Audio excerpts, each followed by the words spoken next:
అందరికీ నమస్కారం. మీరు 'సలార్' మూవీ చూస్తే అందులో మన పృథ్వీరాజ్‌ని వేరే వాళ్ళు చెప్తూ ఉంటారు. వరదా వాడిని ఆపు అని చెప్పేసి.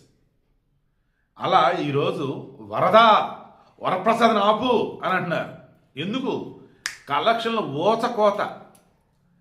చిరంజీవిని ఒకప్పుడు కొండవీడి దొంగ, కొదమసింహం, ముఠా మేస్త్రి, గ్యాంగ్ లీడర్ అంటూ ఓరమాస్ డ్యాన్సులు కానీ, ఫైట్లు కానీ, డైలాగులు కానీ ఓరమాస్. ఆ తర్వాత హిట్లర్ అంటూ, ఠాగూర్ అంటూ, తర్వాత వచ్చిన మరికొన్ని స్టాలిన్ అంటూ ఇటువంటి సినిమాలు వచ్చేసి మెసేజ్ ఓరియంటెడ్ చూపించారు. ఆ తర్వాత రాజకీయాలు, ఆ తర్వాత ఖైదీ నెంబర్ 150 ఓకే, బట్ ఆ తర్వాత సైరా నరసింహారెడ్డి, తర్వాత వచ్చేసి గాడ్ ఫాదర్, తర్వాత వచ్చేసి భోలా శంకర్. ఎక్కడో మిస్ అవుతాం బాసు అన్నప్పుడు వచ్చాడు అనిల్ రావిపూడి. నేను చూసుకుంటాను. అలా శంకర్ వరప్రసాద్లో, మన శంకర్ వరప్రసాద్ గారిలో మాసు, క్లాసు, ఫ్యామిలీ, ఊరమాసు, కుర్రోళ్ళు, చిన్నోళ్ళు, పెద్దోళ్ళు అందరినీ టచ్ చేసి పడేశాడు సినిమా. అందుకే ఈరోజు కలెక్షన్ల వర్షం కురిపిస్తుంది, వరదలా పారుతుంది. ఏ రకంగా? ఎక్కడ చూడు హౌస్ఫుల్లే.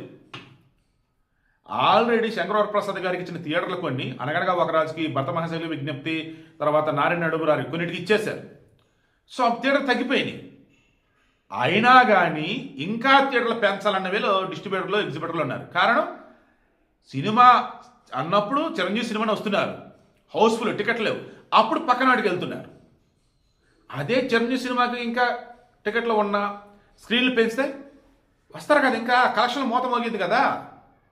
ఇదండి చిరంజీవి సినిమా అంటే ఇది. మీకు చాలాసార్లు చెప్పా, నా చిన్నప్పుడు కూడా చిరంజీవి అంటే సినిమా, సినిమా అంటే చిరంజీవి. అవునన్నా కాదన్నా ఇంటికి చిరంజీవి ఫ్యాన్ ఉంటాడండి.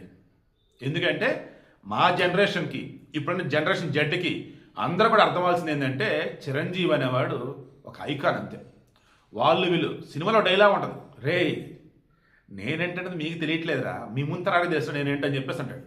అంటే ఇప్పుడు కొంతమంది హీరోలు హడావుడి చేస్తున్నారు కదా, సో వాళ్ళకి తెలియాలి సరైనటువంటి కథ దొరికితే. కథే లేదు అసలు, సరైన డైరెక్టర్ దొరికితే చాలు. ఏంటి వరప్రసాద్ గారు మన చిరంజీవి దుమ్ము లేపేస్తాడు, అదే ప్రూవ్ అయింది.